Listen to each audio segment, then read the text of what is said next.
Hola, buenos días, tengan todos ustedes. Qué alegría volvernos a reunir por Zoom. Gracias a Dios por este medio. Y el domingo pasado hablábamos acerca de que se había abrogado, dice el versículo 18 en Hebreos, se había abrogado el sacerdocio levítico.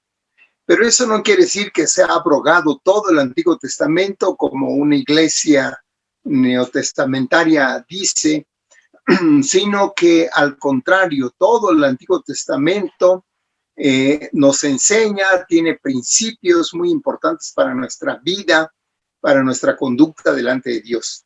Y hoy vamos a ver el libro de Levítico, no vamos a ver el libro, sino algunos principios que trae el libro de Levítico, que son para nosotros, son muy importantes para comprender lo que es la adoración a Dios. En Levítico no encontramos un libro de poesía encantadora como en el libro de los Salmos, ni relatos históricos atractivos como los libros del Pentateuco, los históricos, ¿verdad? Sino que Levítico es un documento legal, por lo que no es un devocional. Nadie usa un contrato como un devocional. Los documentos legales son muy importantes al conocer las leyes que ello encierran. Así es que ignorar Levítico como contrato tendría graves consecuencias para nuestra vida. Es como rentar una casa sin leer las cláusulas del contrato de arrendamiento y quererla usar para venderla, para comercio, para otros fines que no están estipulados en el contrato. Así es el libro de Levítico. Hay que saber cuáles son las condiciones que Dios puso para que nosotros las conociéramos. Dios le dio suma importancia a las leyes que él mismo instituyó. El libro de Levítico termina mencionando las consecuencias de ser infractor a la ley de Dios. Si manejo yo en otro país y no conozco las leyes, no puedo evadir la justicia, no puedo decir es que no lo sabía, es que no entendí qué decía este letrero, solo por no saber las leyes de ese país, ¿no será que me perdone? No, al contrario, todo el peso de la ley cuando soy infractor de la ley. La tesis de la epístola a los Hebreos que mencionamos el domingo pasado quedarían sin entendimiento si no conocemos las leyes en Levítico. Leemos que Jesucristo cumplió todos los ritos y leyes que había para los judíos, incluyendo a Levítico o al pueblo de Israel. Cuando Jesús estuvo en Israel, entre los judíos, él obedeció las leyes, cumplió las leyes del pueblo judío, porque él nació en Judea, ¿verdad? El Levítico trata con el sistema ritual y sacrificial ordenado por Yahvé. Repito, Levítico trata con el sistema ritual y sacrificial ordenado por Yahvé. Principios que encontramos en todo el libro de Levítico. Todos los capítulos inician diciendo, habló Jehová a Moisés. Y el otro capítulo dice, habló Jehová a Moisés. Habló Jehová a Moisés. Así es que las leyes que ordenó provenían de Dios. Dios mismo ordena en Levítico. Ordena la forma como se debe acercarse a Dios para mantener una comunión con Dios. Por eso es necesario que nosotros lo comprendamos, lo asimilemos y lo pongamos en práctica. El libro es maravilloso. No podemos hoy estudiarlo todo. Sin embargo, podemos ver algunos principios para nuestra vida cotidiana. Debo decir que Levítico en un bosquejo se divide en 5 puntos. Primero, del capítulo 1 al 7, habla de un sistema de sacrificios de animales. En el punto número 2 es un sistema para los sacerdotes, del capítulo 8 al capítulo 9. Del capítulo 10 al capítulo 15 hay un sistema de clasificación, o sea, de las cosas inmundas y las cosas santas. El capítulo 16 habla de un día anual de expiación por el pecado. Y en quinto punto, el capítulo 17 al 27 habla de un sistema ético muy importante, que lo leamos. Hoy solo hablaremos de algunos principios que contiene, que nos dará entendimiento de lo que enseña este libro de Levítico. Vayamos con el punto número 1, sistema sacrificial.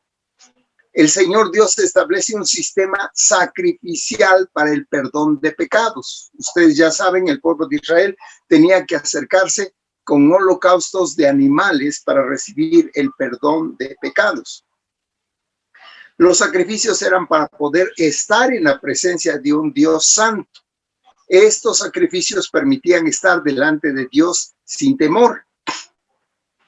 Los sacrificios nos ilustran ahora el sacrificio de Cristo, que vendría épocas después de Levítico.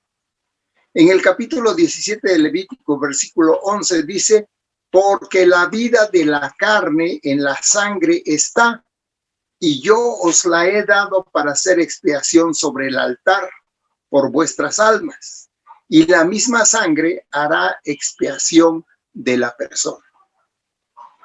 La sangre hará expiación de la persona. La verdadera solución del pecado involucró a la sangre. En Hebreos 9:22 nos dice: todo sin derramamiento de sangre no se hace remisión de pecados, no se alcanza el perdón. Ahí mismo el capítulo en Levítico 4:20 dice: y hará de aquel becerro como hizo con el becerro de la expiación, lo mismo hará de él. Así hará el sacerdote expiación por ellos y obtendrá perdón. Dice que después del sacrificio obtenían perdón de sus pecados. Versículo 26, volvemos a leer que al terminar el versículo dice: y tendrán perdón.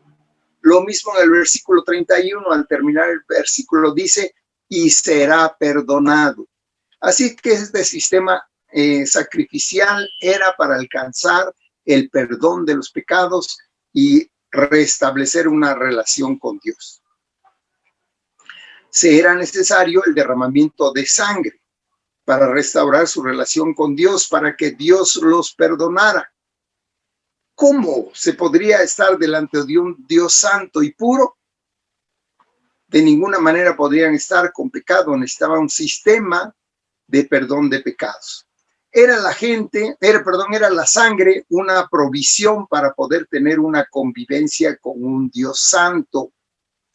Ya existía esa relación de Dios con el pueblo.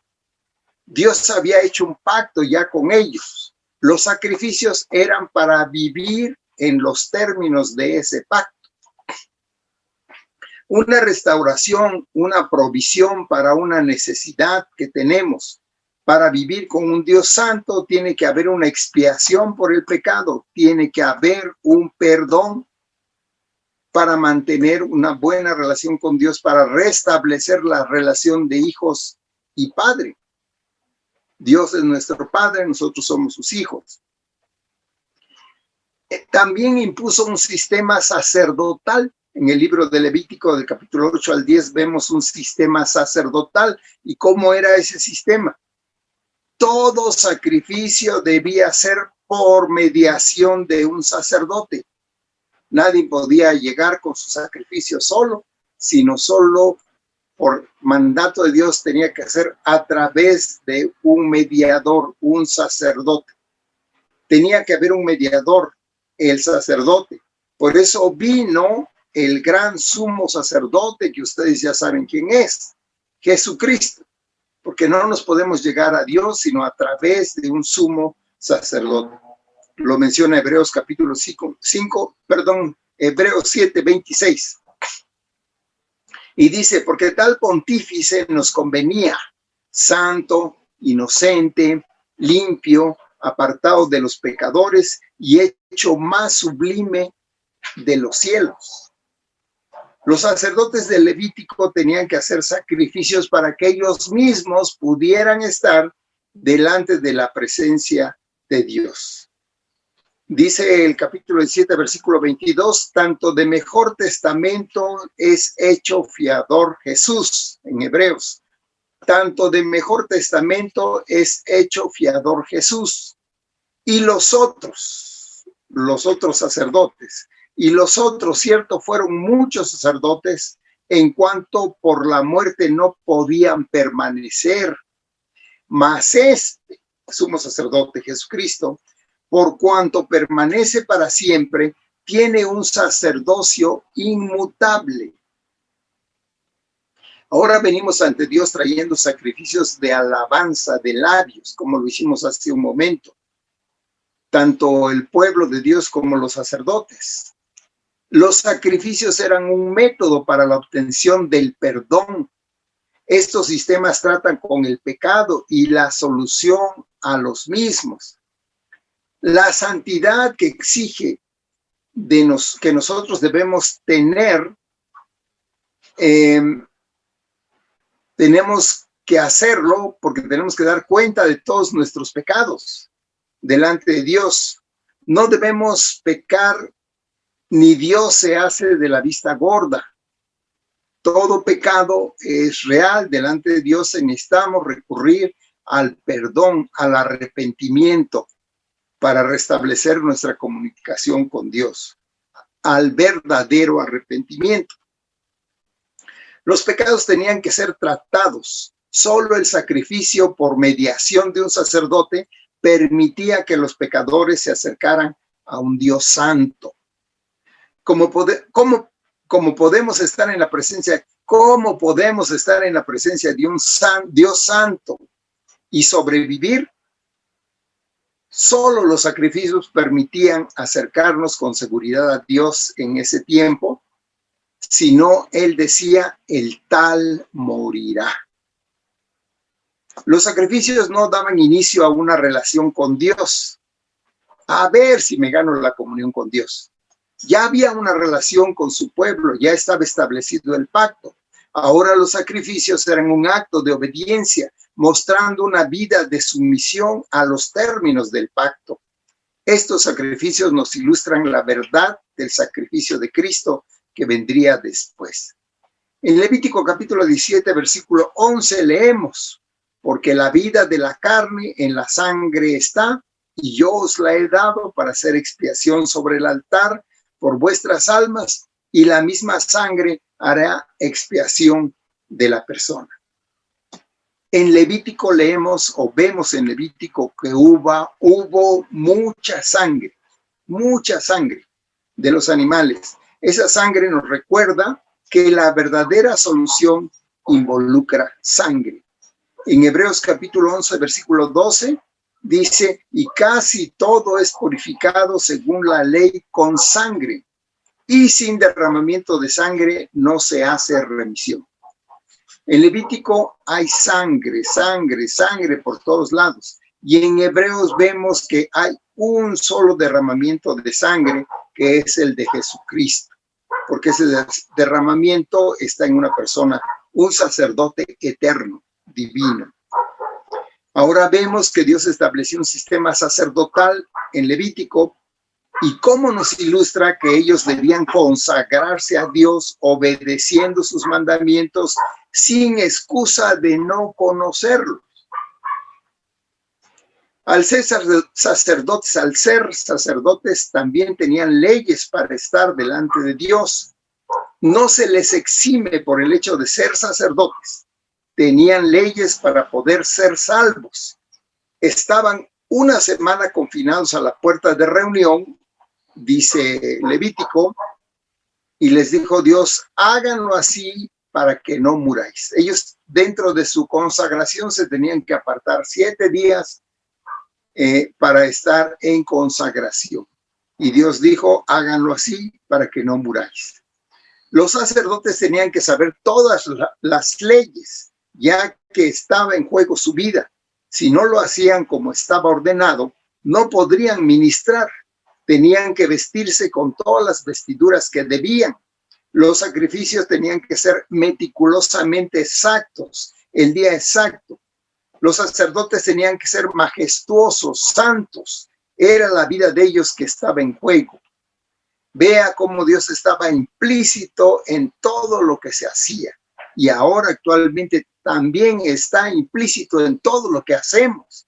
No lo hacemos por ritual, no lo hacemos por tradición, no lo hacemos como un juego.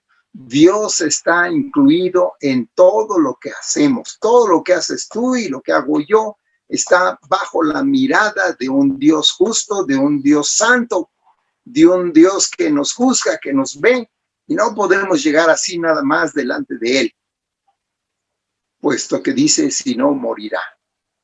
Levítico 9, y esta muerte no se refiere ahora en este día a la muerte física, sino a la muerte espiritual. Por eso dice que muchos duermen y muchos están enfermos, ¿verdad?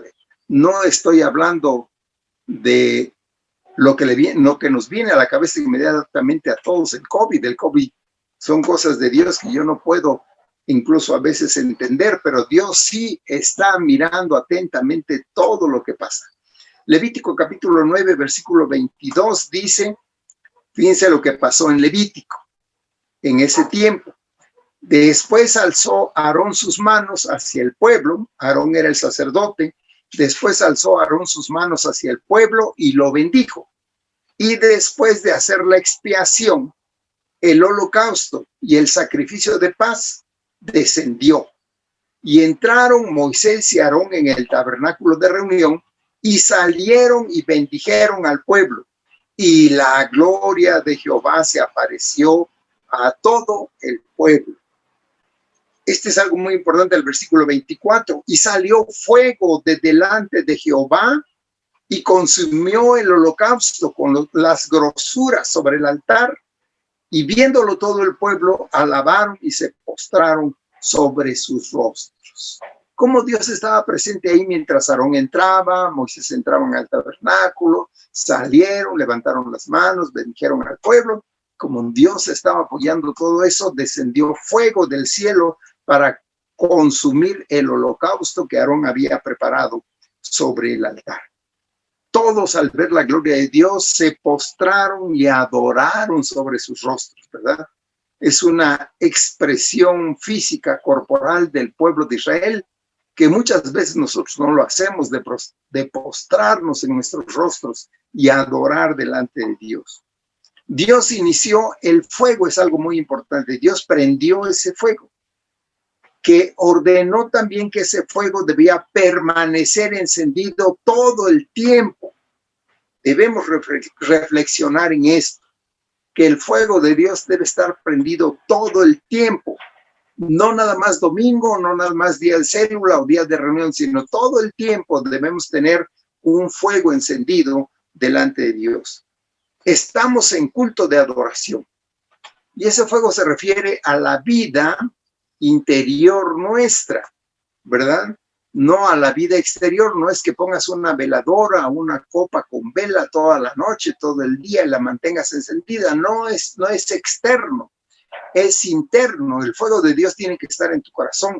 El Espíritu Santo tiene que estar avivado en tu vida, o Él te tiene que avivar a ti. No debes permitir que Él se entristezca, se vaya, sino tienes que tener el cuidado de ese fuego que debe permanecer, de esa lámpara, de esa luz continua en tu vida. Estamos en el culto de adoración. Esto es lo que nos pasa a veces a nosotros. Estamos en el culto de adoración.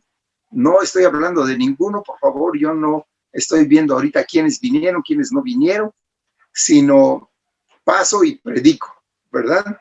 Aquí mi ayudante es la que mantiene todo esto bajo control. Estamos en culto de adoración. Dios está presente. Vamos a orar, pero nuestros pensamientos están preocupados y ocupados en otras cosas. Y estamos en el culto y estamos orando todos, pero estamos distraídos sin recordar que la presencia de Dios es palpable, tangible en este tiempo con nosotros. Cantamos una primera estrofa de la canción de canto, ¿verdad? Canto con mi conciencia, pero después se vuelve automático el canto en mis labios y ya canto sin pensar en lo que canto. Leemos la palabra y en nuestra mente perdemos la lectura. En ocasiones, por ejemplo, yo voy manejando pensando en lo que haré y mi automóvil parece que conoce mi casa porque llega derecho a mi casa y yo no estaba pensando llegar a mi casa. Es más, 1 o 2 cuadras antes tengo que darle vuelta al volante y regresar porque tenía otro propósito, pero mi carro me llevó a mi casa. ¿Será mi carro o que será que ya la conducción se volvió algo automática, verdad? Porque estoy distraído. Me doy cuenta, ¿verdad? Que no estoy haciendo algo centrado, sino mi pensamiento anda en uno mientras mi cuerpo va en otro. Así nos pasa cuando cantamos, cuando oramos, cuando escuchamos la prédica, nos distraemos sin saber que estamos delante de un Dios santo, ¿verdad? De un Dios de justicia, de gran amor, pero nosotros somos los que nos presentamos ante Dios, ¿verdad? Como un culto real. Él dijo que los verdaderos adoradores adorarán a Dios en espíritu y en verdad. Y debemos tener cuidado. Yo creo que por eso estamos viendo esta mañana esto, porque cuidemos nuestra presencia delante de Dios. Así es que no dejemos que nuestro cuerpo automáticamente haga cosas si estamos delante de la presencia de Dios. No estemos distraídos, ¿verdad? Yo sé que yo tengo nietos, ¿verdad? Que gritan a la hora de la reunión. Yo tenía mi nieta aquí que estaba gritando y yo afuera no está conmigo, pero decía, ya cállate. Entonces, yo sé que estas cosas pasan, pero nosotros como adultos, ¿verdad? Podríamos tener más cuidado. No estoy diciendo que usted tenga cuidado de sus niños, deje al niño que sea como es niño, pero nosotros como adultos sí pongamos toda nuestra devoción en las cosas de Dios.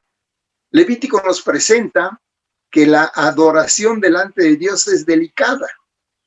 Usted se imagina esos sacrificios. Cuando estaba Aarón y Moisés y Dios envía fuego y prende el sacrificio y todo el pueblo lo ve y se postra en adoración. Tengo una pregunta. ¿El Dios de Levítico es diferente a nuestro Dios hoy en día? ¿No es lo mismo?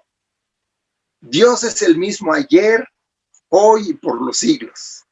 Igual de glorioso, igual de poderoso. No le quitaremos gloria, siempre será glorioso, siempre será santo, siempre será sublime. El problema está en nosotros, que abusamos de la gracia de Dios. Lo digo por mí. Nosotros abusamos de la gloria de Dios, abusamos de su santidad. Levítico nos enseña cómo adorar a Dios. Esto debe motivarnos a aprender a adorar cada vez mejor a Dios. Así que no podemos desechar el libro de Levítico, menos el Antiguo Testamento, porque son enseñanzas y principios para hoy que estamos con un sumo sacerdote, Jesucristo.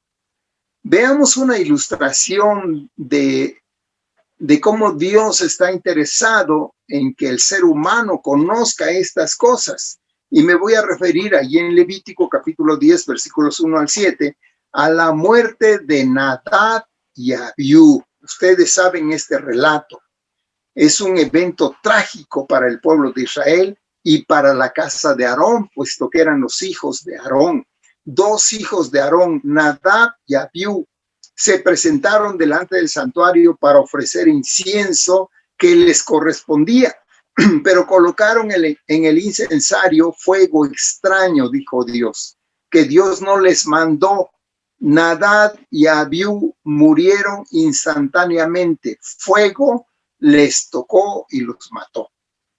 Cuando Moisés terminó el tabernáculo y lo erigió en medio del campamento, se nos dice que salió fuego de delante de Jehová y consumió el holocausto con las grosuras sobre el altar. Y viéndolo todo el pueblo, alabaron y se postraron sobre sus rostros. Dios mismo, esto es lo que debemos tomar en cuenta, Dios mismo encendió el fuego en el altar de bronce. Y este fuego debería arder continuamente por orden de Dios. Así que cuando el pueblo de Israel se trasladaba en el desierto de un lugar a otro, se tomaban los carbones del altar y se llevaban hasta el lugar donde habría de estar nuevamente el tabernáculo, donde se habría de acampar. Así que el fuego fue encendido por Dios y trasladaban ese carbón para reactivar el fuego de Dios. Esto es muy importante para entender a qué se refiere ese fuego extraño que Dios dijo que Nadab y Abiú ofrecieron. Cuando se ofrecía el incienso, se debían tomar carbones del altar de bronce y traerlos al altar de oro que estaba en el santuario. Cuando se dice que Nadab y Abiú habían ofrecido fuego extraño, era que habían traído carbones de otra procedencia para ofrecer el incienso. Más adelante en el capítulo, Dios le manda decir a Aarón, no beberéis vino ni sidra cuando entréis en el tabernáculo de reunión, para que no muráis, para poder discernir entre lo santo y lo profano, y entre lo inmundo y lo limpio. Es posible incluso que Nadab y Abiú estaban bajo los efectos del vino cuando entraron al santuario, y por eso no supieron distinguir entre lo santo y lo profano, no dándose cuenta de lo que estaban haciendo. Así dicen algunos comentarios, la Biblia no lo menciona claro. Alguien pudiera pensar que era una medida muy drástica. Otros hubieran dicho, oye, pues eran muy inteligentes Nadab y Abiú, además eran sacerdotes y ya les tocaba, ¿verdad? Pero ¿qué fue lo que dijo Dios? Ellos habían desobedecido el mandamiento de Dios sobre las cosas santísimas de ese tabernáculo.